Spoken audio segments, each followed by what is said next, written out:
Brennan. Present. Mr. Brown. Here. Thank you. All right, so moving right into approval for minutes. Can I get a motion for approval? So move. Second. All right, motion and second. All in favor, please say aye. Aye. Minutes are approved. We can move into the presentations, which I'm excited to get a Penny program update. You're good. Yeah. All right, come on up to the podium and we'll get started. All right, so Mr. Michael Maloney, appreciate you being here today. Does this need to be on? It's on. It is Yeah, on? It helps it record it for the meeting. Yeah, this is for the people. Hi. I'm Mike Maloney, Director of Public Works and Transportation for Richland County. Thank you for being here today. I want to give you a couple updates. Bolin Elmwood is complete. We've gone through the punch list on it, and there was like one small item remaining on that. So we're going to have a ribbon cutting, not next week, which is National Public Works Week, but we will be having it the following Wednesday. And that's just, we'll get confirmation out on it, but effort with the city, both in the engineering, the design, the traffic engineering, timing that, and all the things that have gone into that project. District, and so that came to a conclusion, really substantially complete in March. Sure, as staff at the county, what was going on down at where the gas station is, but we understand there's a nice plan for all that, and there's no reason. So we would like to do that with the cooperation of the city and in partnership with the city. In the 2012, with great help from the city, we passed in Richland County a referendum for the transportation penny. Some of the projects that have been completed include North Main Street, include Green Street and the bridge that was involved and planned for many years by the city to have that crossing. And then, of course, just culminating with this upcoming. But on the side of the greenways, there was the Lincoln Tunnel, and then the Three Rivers Greenway completed. And I got to say, if you go out, and I did that just a couple weeks ago, and just the beauty and the spot that brings everyone to in the county, the white water and the rocks in the river, it's a great place to kind of get away from other things. One of the goals that we had with the transportation penny. Richland County Council asked us to look at things from a different perspective. You widened a road, so what? You fixed an intersection, so what? So what did that do for us? So we had, I guess, a catchy phrase here, our sensational results. That we'd like to just give you a quick presentation of this animated presentation. The residents have received better access to their workplaces and businesses and other amenities, both with transportation on roadways, sidewalks, and greenways, increased walkability and new intersections and miles of new sidewalks do contribute to health and safety, getting people off the roads. Had a lot of people in public outreach we've been doing. One of the projects for the penny was doing a needs assessment, which was completed in March, as far as getting the needs penned in from outreach to the public in all 11 council districts.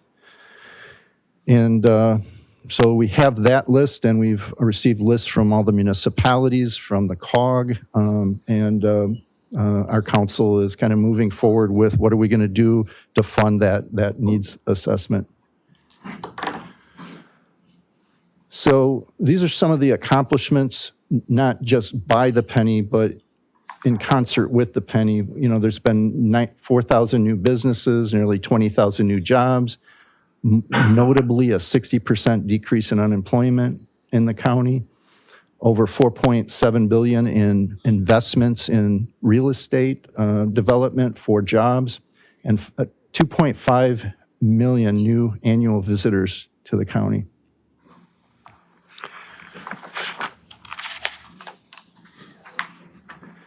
So if you look at one of the projects, which was to extend Shop Road, there's been more than in that particular project alone, that is a direct contribution now, where the other things I said, we're in concert with the Penny. This is something the Penny invested in, extending, and it has created $1 billion in total investments and 1,100 new jobs.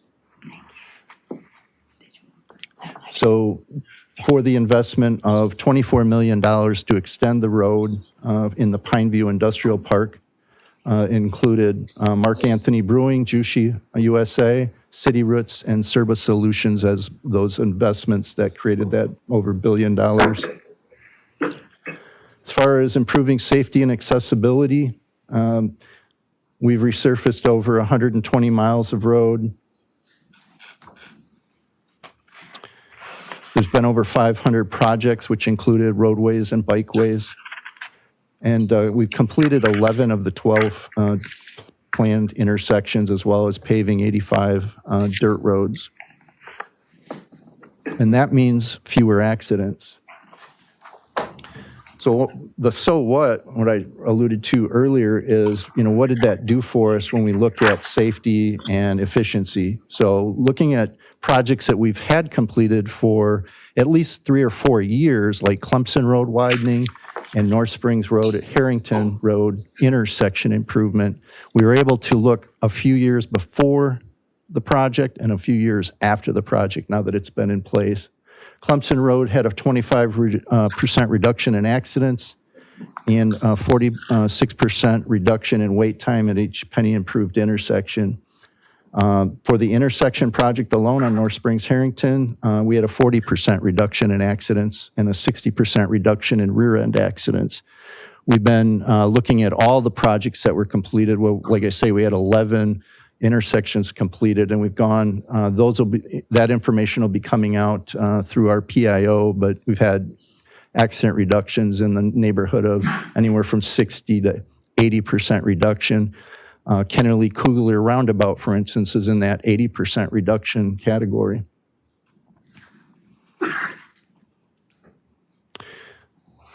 A third of the Penny helps with the Comet. So the big changes with the Comet is that the miles traveled has increased 41%. So originally in 2012, that was 1.6 million miles traveled by the Penny, the Comet, to almost 2.4 million miles in 21. 21 is going to be the data point that we have information from the Comet. It continues to grow. The routes offered increased from 18 in 2012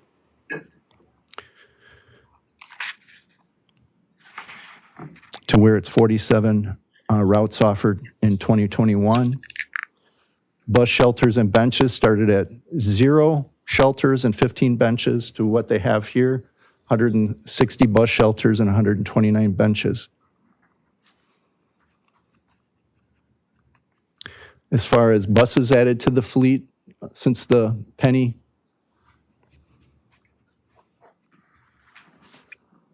they've added 29 buses, 68 up to 97 running in 2021. And ridership has doubled from 1.4 million in 2012 to 2.8 million in 2021. So that's usually the big test for mass transit. How many riders do you have? They also, at the Comet, received the Excellence in Financial Management Awards up through the years that we had here. Also to note, we have the same at the Finance Department for Richland County overall, and have a AAA bond rating, one of 3 counties in the state.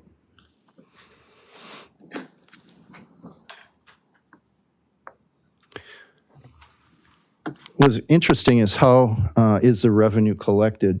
So 60% of the revenue is collected from residents of Richland County, but 40% of the revenue is collected by visitors. And in the early slide, you saw how many visitors have been added, and that's the culmination there, is that 40% of the revenue has been coming in from outside our residents. In addition, thanks to grants and using matching funds from the penny, we're able to add another 10% to the penny, giving it time and more money for projects of $67 million. So that's our presentation for the penny. Like I say, if there's any questions that you wish to ask, I'm here for those. Can I ask a couple questions about the Comet? What are the current fees to ride the Comet?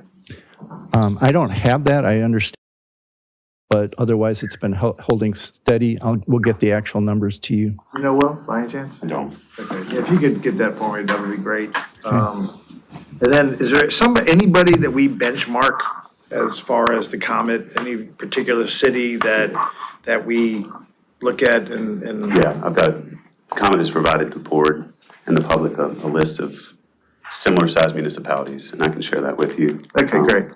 Shows that we've got a lot of work to do Yeah, as far as building ridership in the ultimate well, that's why holistic transit. I kind of, Yeah, the two questions are kind of related because, I can't decide, I feel like I should be free Comet for ridership. well, and we're working. But I don't know that I should, but my gut tells me I should be for free, ridership, but I don't know. That's another presentation that probably needs to happen. Yeah, right. I totally agree. It's threefold. Yeah. When you agree, sir, that, the Comet needs to really talk about the future growth. That was my next question. That's what look at the past 2 years for job growth and workforce development.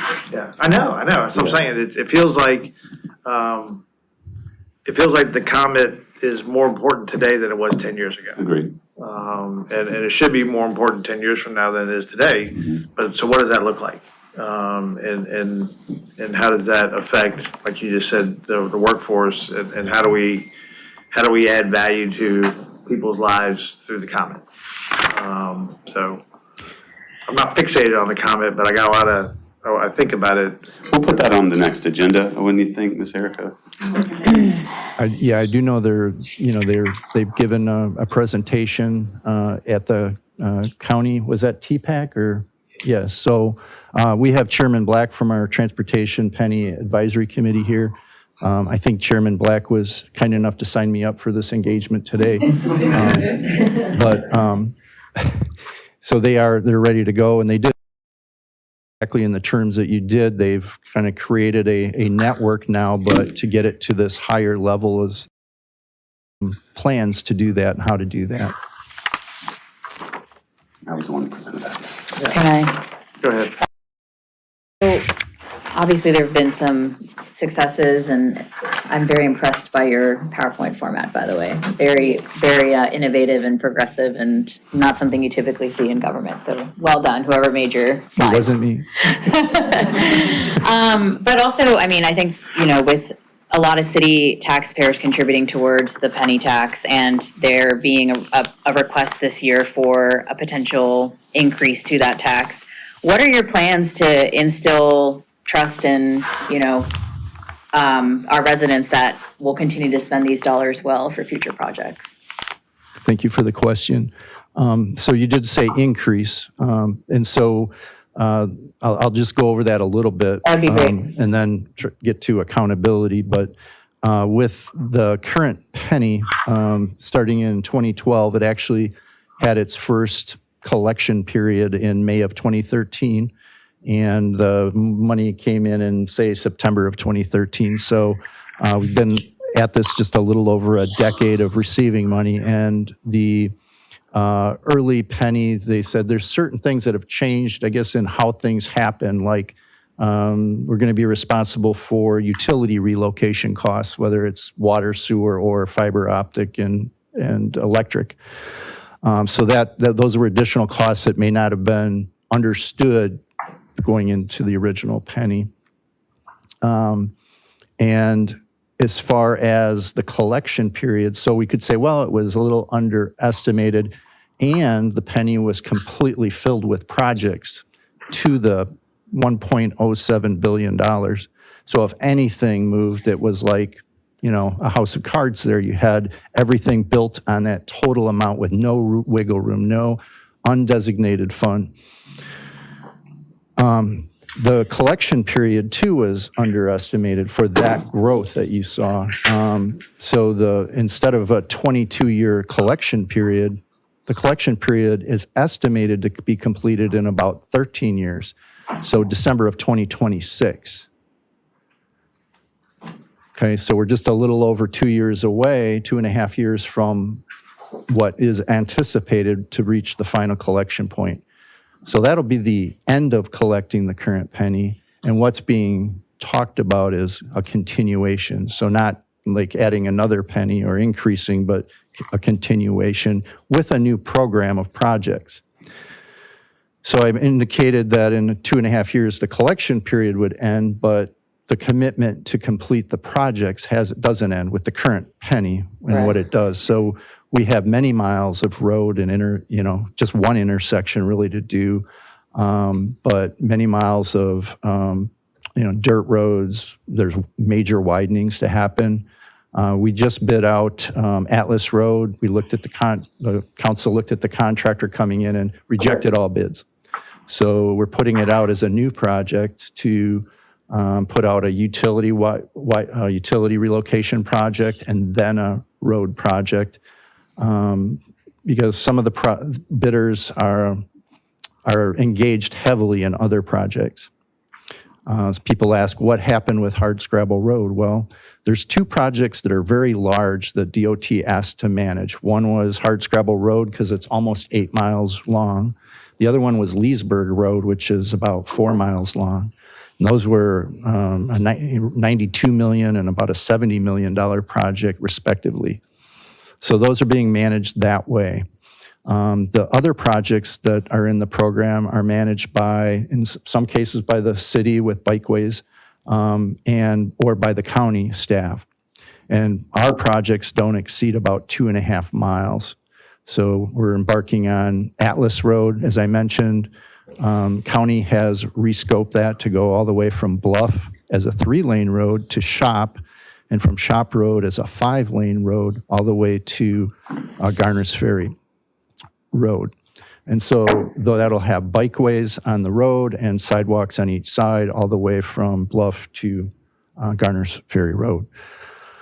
So that's a little bit of an update. And then on accountability, there was some concern, and this was just mentioned at the Transportation Ad Hoc meeting at the county last week about accountability. And while they had great reports and everything coming from their program development team, they have committed to stay with the way things are right now, which is with county staff and city staff. So that is the accountability, is that we will continue to have monthly reports to the Transportation Ad Hoc Committee and provide, information, let them know what's going on, if there are any issues or delays, and be quite open with our accounting. We go through the books every month with the Transportation Penny Advisory Committee, dollars spent month to month, and showing the totals in the project. So that's accountability financially. And then to get projects completed, I would just say that, the outlook on projects and the needs assessment we just completed wasn't to do any 7-8 mile roads, but things within the realm of what we can manage. And that's what I saw. And we didn't cut them out. But when I looked at what's being requested by both the public, what was on the list by the Metropolitan Planning Organization of the Central Midlands, they're all, reasonable projects that we can manage. So the longer you go, the more conflicts you have, and you get things like Hardscrabble where the conflicts go on and on.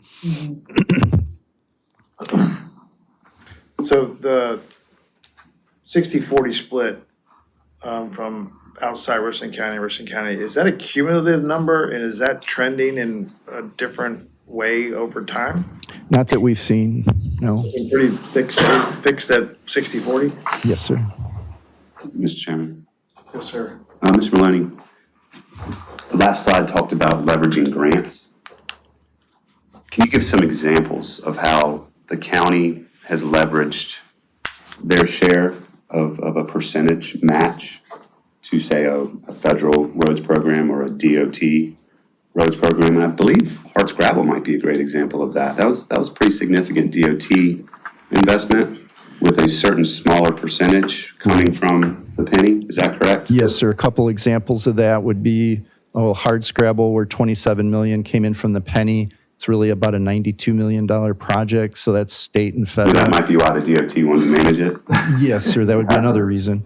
Another one, and why they're managing Leesburg, 4 million came in from the penny. We've spent 2 million. We have 2 million to provide to them at a certain milestone. But that's considerably more than the 4 million that's going in. It's a $70 million project on Leesburg Road. Managing with grants, a great example is North Main Street with the Tiger Grant, receiving approximately, I'm just going to say approximately $20 million, as I don't have it in front of me, came in from outside sources. And then inside sources brought it, where the penny provided more than that, in the $50 million range, but But it helped to be the premier project with that additional funding. So North Main was a penny project? that section of North Main understood and corrected that it started a career builder with staff here, that it started at Elmwood, and when it got to, anybody want to give me a street name? Anthony, and then from there in the underpass on up past Monticello Road was a penny project. Okay. So, yeah, I would encourage one other thing, if you should, one more slide that I would recommend is if the penny did not exist. What wouldn't have happened? Right, what wouldn't have happened and what's not gonna happen Yeah, for the next what 10 won't years. happen. So I think if I was marketing this, that's the way I would market it. Okay. All right. Thank you, sir. Anybody got anything else? If you could just share timeline, next steps for the county in bringing something forward to the voters, what's that look like? So when we get to right now, they have to pass an ordinance. And when we get to third reading, you won't hear from me anymore. But at this point, tonight is second reading. And there's a big gap between second reading and third reading to allow elected officials, city or county, to be able to, talk to their constituents. And so with second reading tonight, anybody have the date? It's in mid-July to late July for third reading, so we have some time there. Also, while they're doing it, and it's, some people cast it in different lights, but they're putting the program together. How many years will it be? They may have that, decided. Well, they may have that to council. Ad hoc talked about it as far as how many years will it be.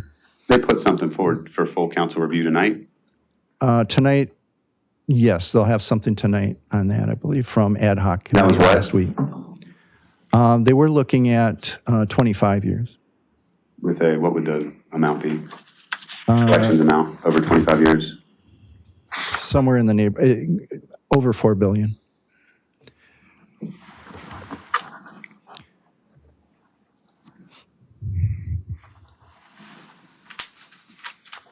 Okay, any Okay. other questions? All right, thank you. Thank you. Appreciate you being here.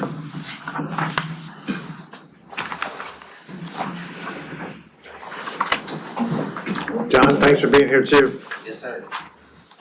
Mr. Chair, Yes. I just, as a note, I wanna make sure that the committee, at the committee level, y'all are aware of the work being done with our staff and the county staff, Mr. Maloney, and our representatives, that you appointed to the pastors. And we have the proposal, I don't know that you wanted to go through that today, but we can certainly maybe at whatever time you want us to. I don't know that aware of the direction that we were asked to go with the list. So I just wanna make sure y'all are keeping that in mind. Well, I think I'm definitely aware of it. I haven't seen the list, but I know that we're engaged in that. So maybe it would be something, It's heavy on road maintenance, but it needs some Yeah, right. clarification from Yeah. revenue, so. you wanna talk, Mike? Well, I'll give you a brief overview, really quick, and that's a draft, the most recent draft. I think as Clint is passing that around, and we certainly we met with the county administrator and the staff that was just here, and I feel like the direction we all, and those of us who've been around for the first iteration of the penny and since then, that there's certainly the need, for buy-in from the citizens, where there would be a heavy emphasis on roads and, resurfacing and those things. And we have a whole list of in the city what that looks like, and we presented that. There was a bit of, I don't know, pushback on the interpretation of the authorizing language that would allow for those things, which we, I think during this time frame or whatever time frame is left, as they're getting to the points that Mr. Maloney made about, a third reading, what that looks like when they're asking us to submit things, but the things we're submitting, they're maybe saying, won't be included because of authorizing language by the Department of Revenue.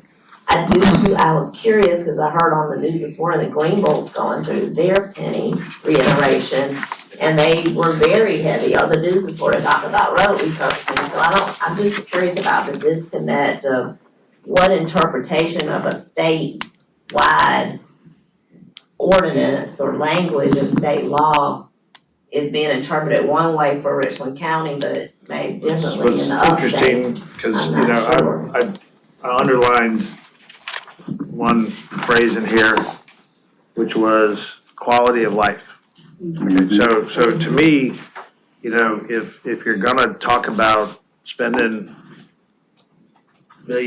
couple billion, 4 billion, if it checks a bunch of boxes and doesn't do any good, then you just spent $4 billion. I also wrote down sidewalks, cause, I have to see people walk down Trenton Road every day in the turning lane, and so I always wonder if I could just get life insurance on everybody who walks down Trenton Road. That's a new insurance product. Sounds like an investment. Yeah.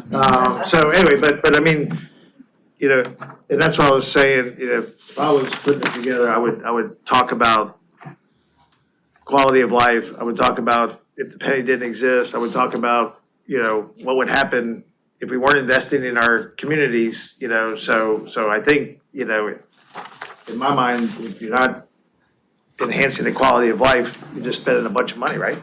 And that's the argument we made with what we presented. We even said that some of these, when we moved them kind of below the line now, more enhancements and beautification things that we think would be well received by the public as well, and they're on that list. We moved them below the line because when we got in there, we told them, hey, we're just coming to the table to talk right now, and these things are very relevant. But if you say it's only about roads and sidewalks, and we got that for you, but I left feeling like that was even a question mark, is the only point I'm making to you all, so that you're aware of that. And it was interesting, anything that termed maintenance should not be included in the program. And then we were led to believe possibly that may include just street resurfacing and repaving projects. And, but yet I think the county does have in the draft that we saw, $40 million worth of street resurfacing set aside for city streets. So, and I think Mr. Maloney, if he were here, he would speak that they've used some of their money very successfully to rebuild and resurface roads. So, after that meeting with, the county administrator, and it was good, very productive and really good feedback and back and forth, we've kind of repackaged some of our requests into looking at rebuilding, and also anytime we mill and resurface a street, there are base grade failures at some point within it. So you're really rebuilding part of that road as well, and you're renewing that road. So we're not asking to seal anything or for paint to restripe, routine maintenance stuff. We're rebuilding roads, and so that's our request. And that's about $96.5 million when we look at our condition assessment of the streets in the city. We also wanted to include annual allocation of about $10 million a year. And because as our roads get older, the condition gets worse and worse. And so we know within that 25-year life of the program, we're going to need to continue rebuilding roads and doing this work. So we've included that. We've got a fairly robust sidewalk list. That was $19 million of new sidewalks that we wanted to include. Some greenway expansion, bikeway projects. Robert had a great idea of putting in EV charging stations. I thought that was great. You know, we need some money to start doing that. And that's certainly transportation related, I would think. We included our special projects, our matching dollars for Assembly Street grade separation, for rail separation there, the Assembly Street Phase 2. We included $13 million on this list. However, we were fortunate enough just this week to, if it passes through the greater COG vote, we'll get $10 million through the COG for Assembly Street from Lady to Pendleton, the safety and pedestrian improvements. So that'll leave us an additional 3 to go to be able to complete that $16 million funding package and get moving on that project. I think some state, ma'am. Yes, ma'am, we're hoping so, and which would complete the package. As you see, appearance and enhancement considerations kind of below the line, those are the things that, as we talked in some detail with the county staff, they felt like, no, this isn't really particularly, mowing of our entryways and cleaning and litter control, not really associated with a transportation project directly. We had our gateway signage on there. We had the eliminating blight, because we've read that word blight in some of the authorizing language before. And so we were including some of that. We were including our city detect system that, kind of detects code enforcement of issues and generates the letters and to try to get those issues addressed. So a lot of things of that nature that may or may not be qualified and or eligible. And then lastly, we got DOT's condition scores for their non-primary streets, their secondary streets within the city limits, and that's roughly $125 million to do some improvements there. And so you total all that up over a 25-year period.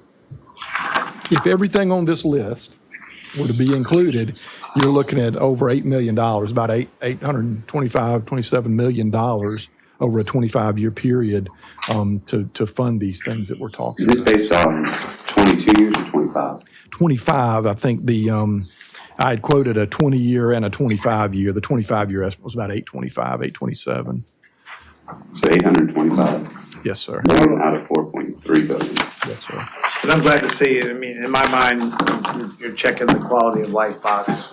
And that to me, that's the most important thing. And if you can't argue that, then it's not a great argument. Well, and we were tasked, Councilman, with develop a more programmatic approach, and so we tried to go with connecting Columbia's communities. I like that a lot. Activity. And then, and also, as Ms. Wilson said, and she made this very clear in our meeting with county staff, that if you tell citizens we're gonna improve the road you live on, you're more likely to get a positive vote than rather I'm going to build a bridge over here that serves this area or whatever.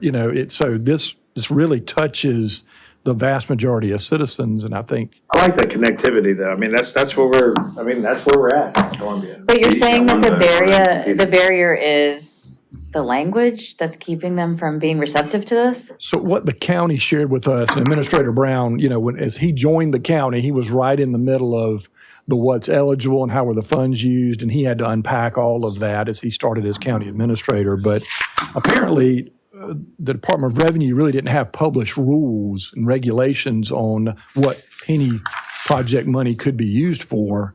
And so they developed those rules and then held the county accountable for complying with the rules that were developed after they started their program.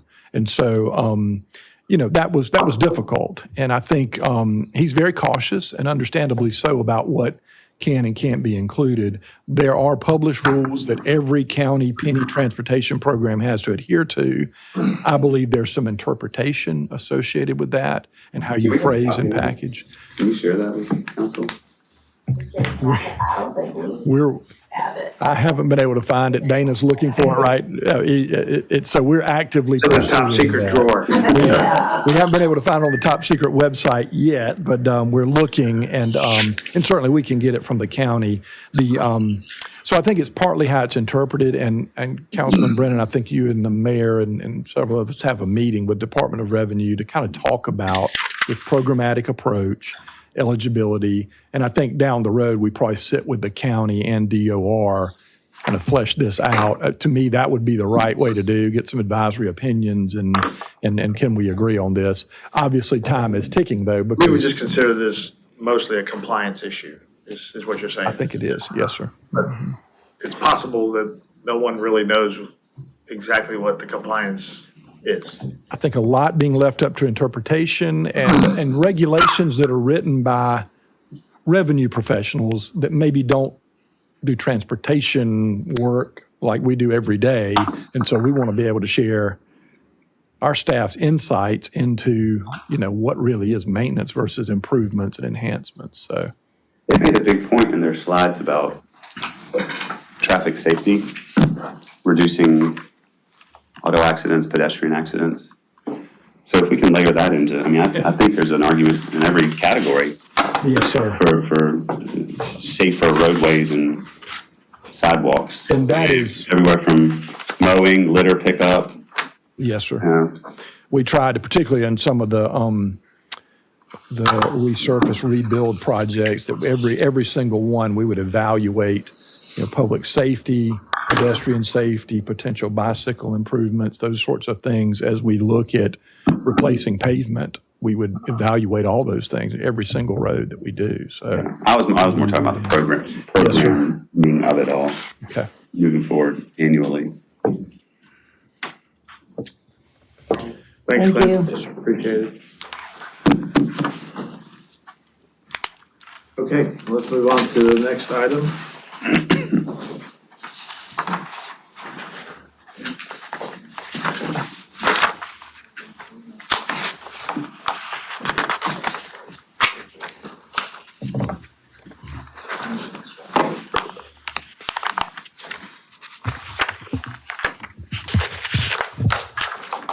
All right, thank you. Hello, good afternoon. I am Kelly Smith from the Business Licensing Division, and I'm here today to propose a few ordinance changes and request a referral to council thereafter. I will start with the Certificate of Public Convenience and Necessity. That is Chapter 24, Article 2, Division 3. Proposing the addition of, on Section 24-102, issuance and revocation. Letter C, divisions by council shall be final. An applicant may submit another application after a period of 6 months has elapsed from the date of the previous denial or revocation. However, if an applicant has made substantial and material changes in terms of the application may be submitted after a period of 60 days. Who would determine that material change? That would be me. Okay. Yeah. So staff would determine. Is that Yes, sir. 60 days language in here? I don't see I don't that. see it either. 60. At the last part. I don't see it. Yeah, we don't have that. You don't have that copy? Okay. No, it does say, and a license issued only upon a material change in the terms of the application. So Okay. So Kelly, where's that 60 days going? It's at the very end. The application may be submitted after a period of 60 days. So it's right after terms of the application, comma, the application may be submitted after a period of 60 days. to be honest with you, I think it'd be easier to determine this if we just said it's a minimum six months to resubmit? I mean, we'll have everybody arguing that we've got material changes. Yeah, I mean, it's just, you know, I mean, but also 6 months could be.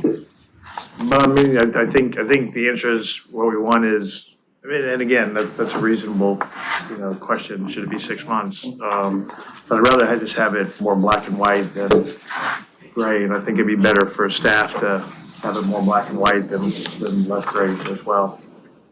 Is there an example of what you could, that you could share where this would, where like, you'd want someone to come back in 6 months if they didn't get their license versus 60 days? So it could be something where maybe the insurance has changed on their vehicle, and maybe they want to present that information and reapply. So something to that effect.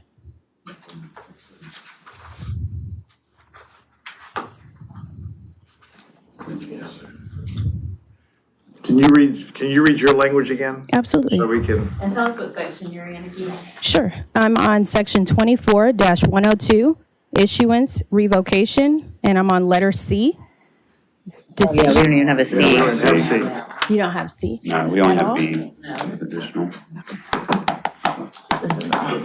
Yeah, please. I don't want to refer something where I don't Yeah, see the right, language, so.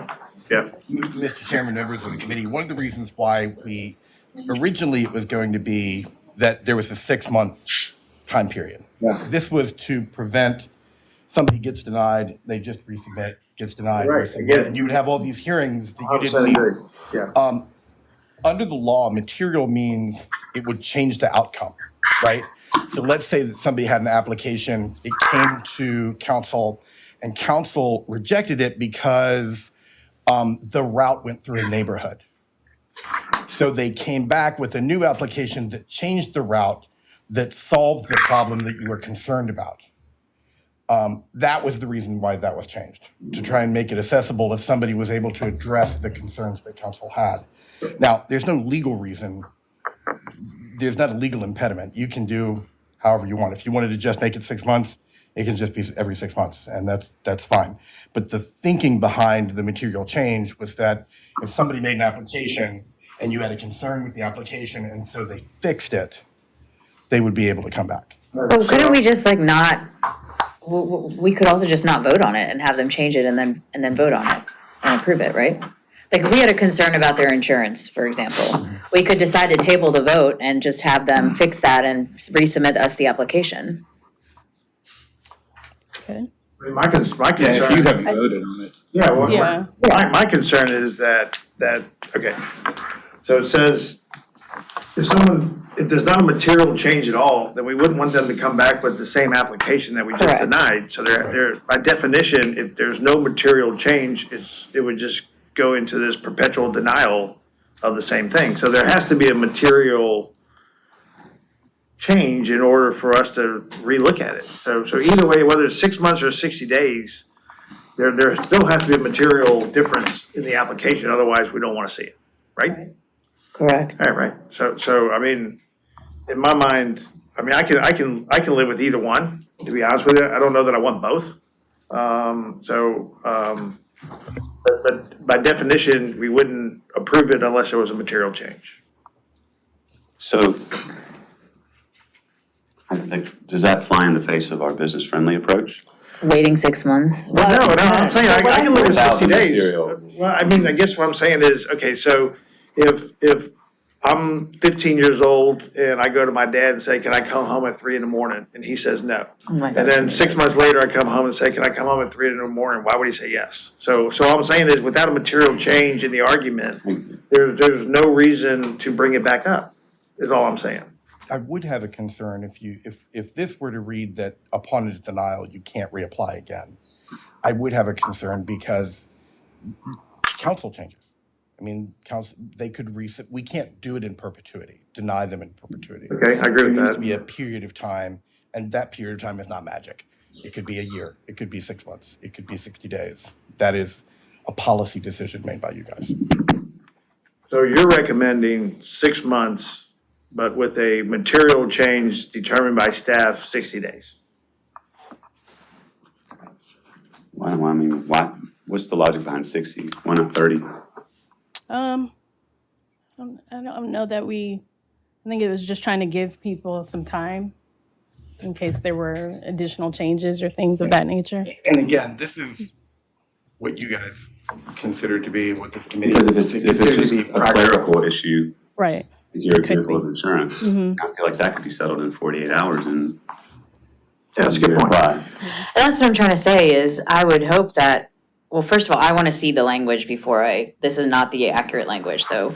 But in theory, we would just hold on a vote if we had minor concerns like that and have them fix it and resubmitted it to us. So I'm not sure, unless they were denied outright, I'm not sure, we'd be in that circumstance where they would have to wait 6 months.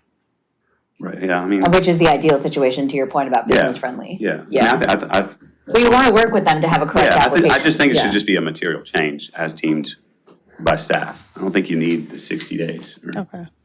Okay, so you're saying that, but now we brought up the concept of denial versus being like, If you're denied, you can apply again in 6 months.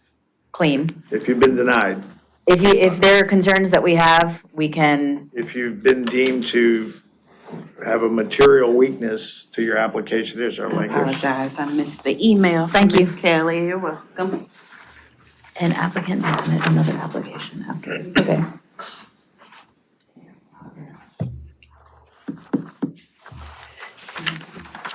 Like, the application may be updated immediately, applicant has made. So we, So I guess the second sentence is assuming that we will have denied it, and then they make a material change. And what I'm trying to say is, why would we vote on something if there was minor changes that could be fixed before we approve a good application?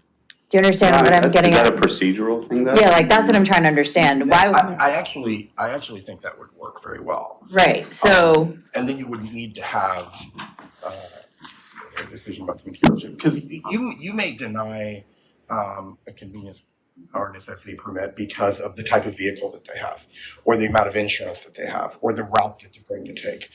And it depends upon what your concern is as to how quickly that can be fixed. As Councilman Brennan says, an insurance thing can be fixed in 48 hours. The type of vehicle, that's going to take a minute for them to go out and secure a different vehicle. That could be a decision that you guys, that this committee, I keep saying you guys, which is informal, I apologize. That this committee makes, and at the time of the application, you can table it.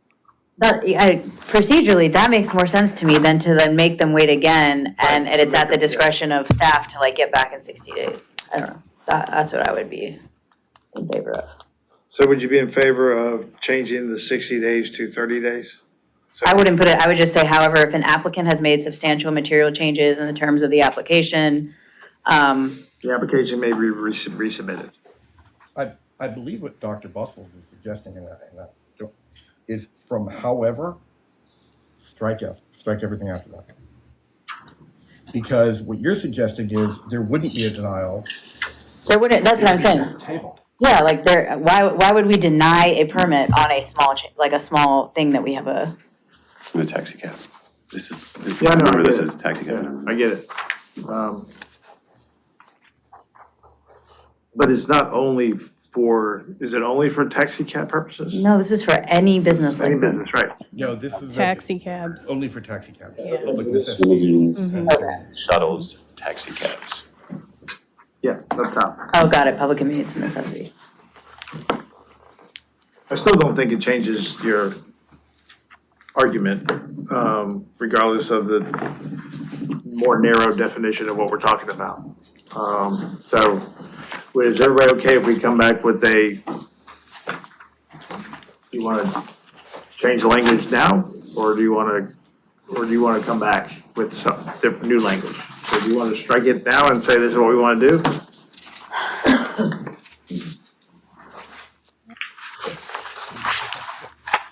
I mean, I'm open to bringing new language back. Why don't we do that? Why don't we Okay. come back with new language, and then we'll look at it one more time. Yes. All right, great. All right. Okay, thank you. And the next amendment would be on Chapter 11, Licenses, Permits, and Miscellaneous Business Regulations. Article 2, business and professional licenses. So now this is everything. Business and professional license, under. Yes, that should be, Okay. yes, this is going to be a different, yeah. And we're going to skip to page 13 of 15. Okay. Yeah. And here we would be adding, or proposing to add two items to class 9. One would be 9.40. Yeah, 13 of 15. It would be a group event promoter. What is an example of a group event promoter? So for instance, we may have an event that is going to have several vendors. Okay. And so we would have, like the state fair, they Okay. have several promoters who have vendors underneath them. Yeah. Yeah, knife shows would be a good one, yeah. So under this 9.40, we're keeping it the same as how we were doing it prior to the model ordinance being enacted. So we would be looking at ticket sales of up to $10,000 or up to 25 exhibitors, whichever is greater, for $100. And additional revenue of $10,000 up to $150,000 or additional 25 exhibitors is $35. And gross income of $150,000 or over 250 exhibitors, whichever is greater, would be the $500. To obtain a license for an event as described above, the promoter shall make application to the Business License Division not less than 10 days prior to the beginning of the event. The application will contain the following information: the name of the event, promoter or sponsor of such event, the date, time, and location of event, the purpose of the event, a list of the participants or exhibitors, and a valid contact information for each. Payment of the estimated fee shall be made with the application and no later than 5 days following the close of the show. The promoter shall adjust the license fee based on the actual gross revenue received or the actual number of exhibitors, whichever is greater. So on a group event promoter, there's 3 business license fees essentially based on their size: $100, $135, and $500. Yes, correct. And I want to reiterate what Kelly said early on. This has been our process for years. When we updated the ordinance to the way the state wanted, it did not include this. We actually reached out to other communities to see what they're doing, and we actually got a discussion that came back that said everyone really likes our process because others have layered on maybe some additional fees and other licenses, which we're not asking to do that at all. We're just trying to keep the process as is. Everyone already knows the process. Really, like the state fair is probably the largest. This only puts in the ordinance what we're already doing and what they're used to doing. Correct. Yeah. So is it on our business license staff and collection staff to reach out to each of these exhibitors?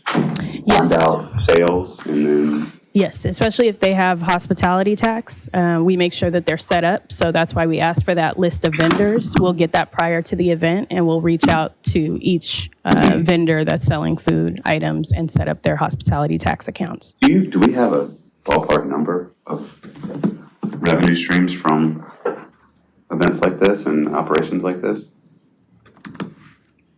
Oh, I have no idea. Not off the top of my I head. mean, is the city making $5,000 revenue off of the staff time that I'm sure is a lot? No, no. We're probably losing money, if anything, Oh, yeah, for sure. So, how much, hard to tell. Yeah. So the Melrose Heights yard, would that?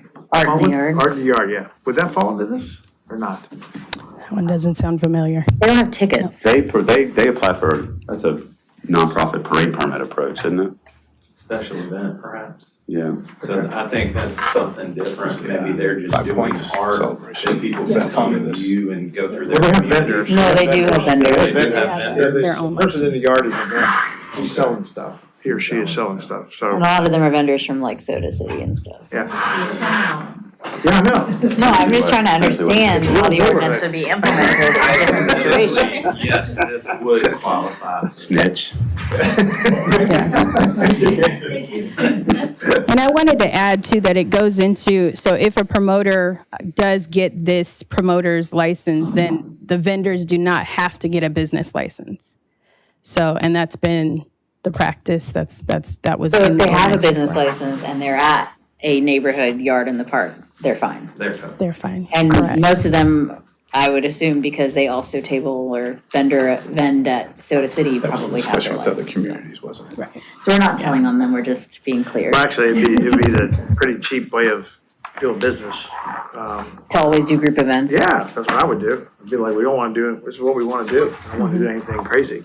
So this would be the path of least. So this is just essentially codifying a practice that's already been in effect. Correct, yes. Yeah, it used to be in our ordinance, and then when we adopted the model ordinance, then we have to essentially copy and paste it, put it back in to our ordinance. What you were saying, Greg, is that you're trying to look at the group event promoter versus the single event.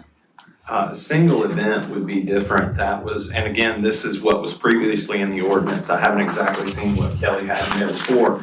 But if you're a craft person, you could come in and get a special event permit for $10. And the arts and crafts people felt good with paying that as opposed to Yeah. coming in and paying a full license fee for just coming in and doing an event. Correct, and that would be 9.41, so that would be being added back in the same exact way as well as the $10 for arts and crafts. Okay. Any comments?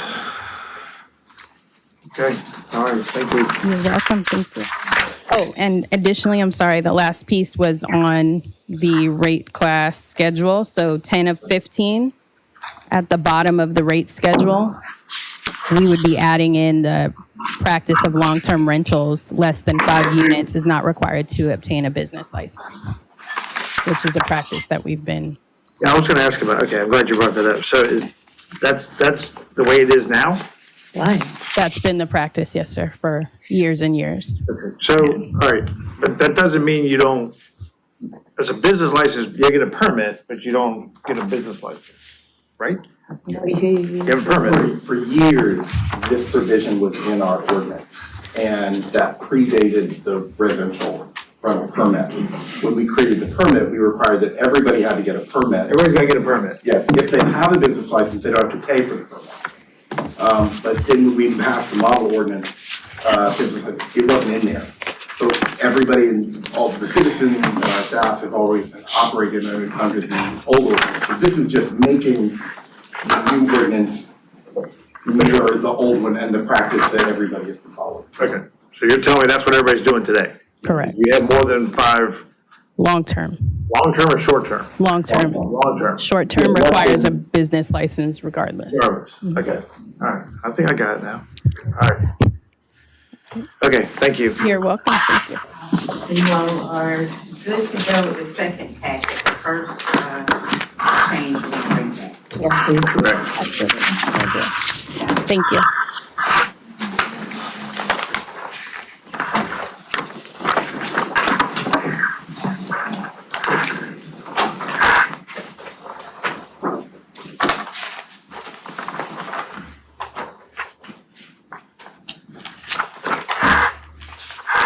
So I am here. Aisha is out of town, so I'm here to talk about CRR real briefly. And Carla and Brett are here too if we have any questions. But we really have a specific issue. A few months ago, there was a conversation about bars and restaurants and the CRR, which is the old facade program. And traditionally, in the past, we've never allowed businesses that have greater than 51% sales of alcohol to be eligible. And we were directed to modify that requirement in the guidelines and let those businesses apply and come to this committee for a decision. Well, as we were working through that process, we were instructed the committee can't make that decision. So we still need to modify the requirements, and we're here to get directive of 2 options for doing that. So it needs to be a staff decision. So one, we can, well, three, we can leave it like it is, which would say those businesses are not eligible. We can allow them outright just to apply like any other business would, or we can change that percentage of alcohol sales. So one of the suggestions is we could increase it from 51% to 75%. That would still exclude one of the businesses that have shown some interest though. So we just wanted to put that out. So traditionally, I have been strongly against picking winners and losers. So in my opinion, I would rather just get rid of any percentages and just allow people to apply. I agree, because that decision was made like very department specific. It's not a requirement of the federal government or anything. So I would just move forward with what we had decided and allow all businesses to apply. So if we do that, then who makes the decision on who gets the limited funding? So right now it goes to the program. Do y'all want to speak about how when you get an application, the process to evaluate those applications?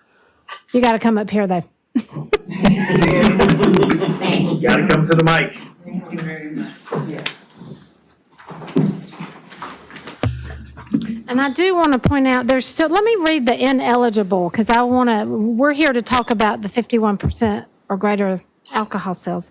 Residential use buildings, I'm reading the ineligible businesses. Residential use buildings, government and or subcomponent agencies to include public education facilities, franchises, hotels, motels, liquor stores, the businesses with 51% or more alcohol sales, convenience stores, gas stations, financial and lending institutions, national, regional chain stores. Sounds like everybody.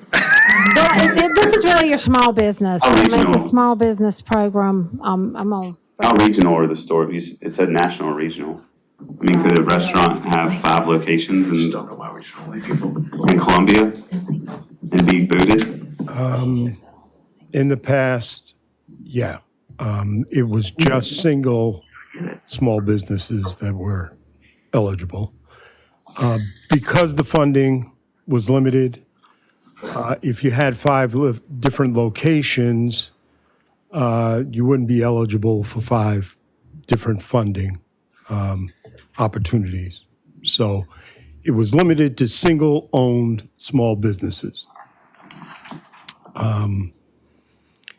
With the application process, if you fell under any of these parameters, you were disqualified automatically. So when you applied and you were a business and there was a question about your revenue source, we would then ascertain what the tax, your tax information, and we could then look at what your revenue sources were. So you take a deep dive to truly see if this money would help the business, you know? Absolutely, and just to go a little further, the intent of these funds are aesthetic improvements, simply to address those. And so if you applied and you wanted to do plumbing, Paving your parking lot, something like that. paving your parking lot, we will do upgrades to paving, but we wouldn't go from ground zero. So you couldn't have a gravel and we lay new asphalt. We will stripe and seal and, That's under this program? yes, yeah. So we will upgrade the existing pavement, but we wouldn't lay asphalt. And in most of these cases, because the funding is so limited, wouldn't address those needs anyway. So what we do is we take the application in, we look at what they're asking to do. If it falls under the allowable usage, then we would then approve it at our level, and then we present it in for ultimate approval by our CRR committee.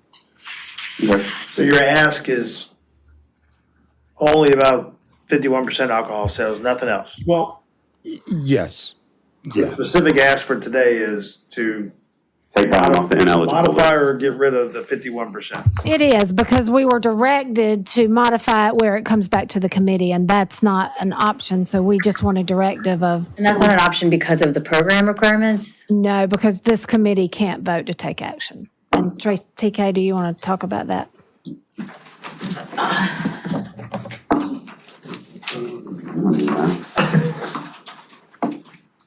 It's better if a committee hears appeals but not make a final decision because you're not a full committee. We shouldn't, for instance, we don't vote on anything else in the committees. I mean, that's fine. I mean, I think somehow